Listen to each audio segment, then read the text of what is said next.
Keraton Kaibon, persembahan Sultan untuk Sang Bunda. Kawasan Banten Lama di Kabupaten Serang banyak meninggalkan bangunan yang memiliki nilai sejarah tinggi. Salah satu bangunan yang masih tersisa adalah Keraton Kaibon yang terletak di Kampung Kroya, Kelurahan Kasunyatan, Kecamatan Kasemen, Provinsi Banten. Keraton Kaibon menjadi salah satu bangunan cagar budaya Provinsi Banten yang menyimpan cerita kejayaan Kerajaan Banten Lama.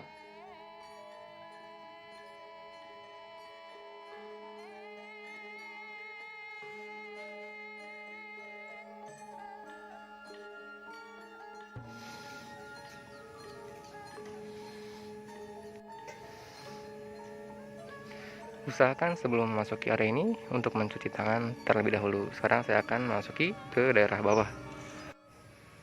Halo Sobat Panedu, sekarang saya sedang berada di kawasan wisata Banten Lama, yaitu tepatnya di Keraton Kaibon, salah satu peninggalan sejarah yang ada di kota Banten. Ini adalah pintu depan, area depan, yang sekarang saya tiba di salah satu pintu masuk Keraton Kaibon. Dan saya kesini dengan menggunakan sepeda yang setempuh sejauh 15 km dari Kecamatan Keragilan. Oke, sekarang saksikan videonya. Jangan lupa klik like dan subscribe pada video di bawah ini. Ditinjau dari namanya, Kaibon sama dengan keibuan. Keraton ini dibangun untuk Ibu Sultan Safiuddin, Ratu Aisyah, mengingat pada waktu itu sebagai Sultan ke-21 dari Kerajaan Banten. Sultan Safiuddin masih sangat muda, masih berumur 5 tahun untuk memegang tampuk pemerintahan Kerajaan Banten. Keraton Kaibon dibangun pada tahun 1815. Keraton ini menjadi keraton kedua di Banten, setelah Keraton Surosowan. Berbeda dengan Keraton Surosowan, sebagai pusat pemerintahan, Keraton Kaibon dibangun sebagai tempat tinggal Ratu Aisyah. Hal ini dikarenakan Sultan Safiuddin sebagai Sultan Banten ke-21 saat itu usianya masih 5 tahun. Nama Kaibon dipastikan diambil dari kata keibuan yang memiliki arti bersifat ibu yang lemah lembut dan penuh kasih sayang.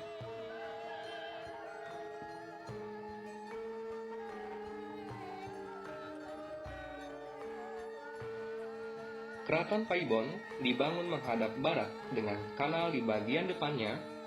Kanal ini berfungsi sebagai media transportasi untuk menuju ke Keraton Surosowan yang terletak di bagian utara.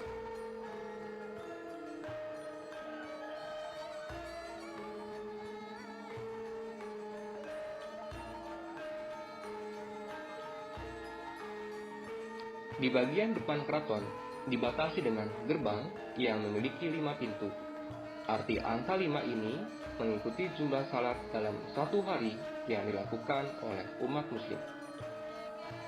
Gerbang yang bergaya Jawa dan Bali memiliki ketinggian 2 meter dengan bentuk candi bentang sebagai motifnya. Gerbang ini disebut juga dengan gerbang bersayap. Pada satu gerbang terdapat pintu paduraksa yang menghubungkan bagian depan dengan ruang utama keraton. Ruang utama keraton ini tidak lain adalah kamar tidur Ratu Aisyah. Dibangun dengan menjorok ke tanah, kamar tidur sang ratu dilengkapi dengan teknologi pendingin ruangan. Ini bisa terlihat di lubang yang terdapat dalam ruangan.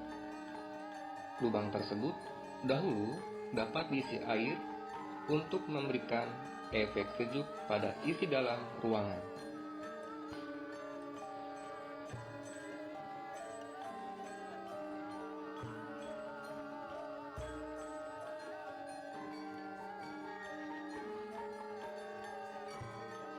Keraton yang terdiri di atas tanah seluas 4 hektar ini dibangun menggunakan batu bata yang terbuat dari pasir dan kapur.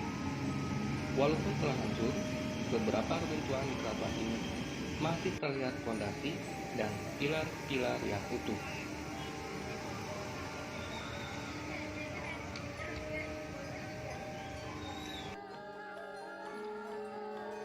Pada Keraton Kaibon, setidaknya pengunjung masih bisa melihat sebagian dari struktur bangunan yang masih tegak berdiri.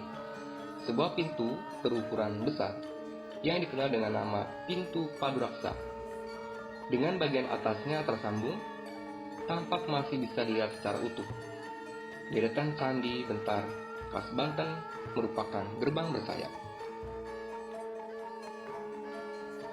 Arsitektur Keraton Kaibon memang sungguh unik, karena di sekeliling keraton sesungguhnya adalah saluran air.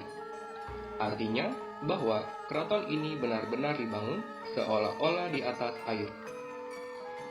Semua jalan, masuk dari depan maupun belakang, ternyata memang benar-benar harus melalui jalan air. Dan meskipun keraton ini memang didesain sebagai tempat tinggal ibu sang ratu, tampaknya ciri-ciri bangunan keislaman tetap ada. Karena ternyata bangunan ini adalah sebuah masjid dengan pilar-pilar tinggi yang sangat megah dan anggun. Tahun 1832, Keraton Kaibon dihancurkan oleh pihak Belanda yang dipimpin oleh Gubernur VOC saat itu, Jenderal Daendels. Penyerangan dilakukan karena Sultan Safiuddin menolak dengan keras permintaan sang jenderal untuk meneruskan pembangunan jalan raya Anyer Panarukan. Bahkan, utusan jenderal yang bernama Dupuy dibunuh. Sultan hingga kepalanya dipenggal kemudian dikembalikan kepada Jenderal Daendels. Akibatnya, sang jenderal marah besar. Jenderal VOC tersebut menghancurkan Keraton Kaibon hingga meninggalkan puing-puing yang tersisa saat ini. Kini, puing reruntuhan keraton meninggalkan cerita tentang kejayaan Banten lama. Walaupun hanya berupa reruntuhan dan fondasi-fondasi bangunan, tidak membuat pengunjung berhenti mengunjungi cagar budaya di Provinsi Banten ini.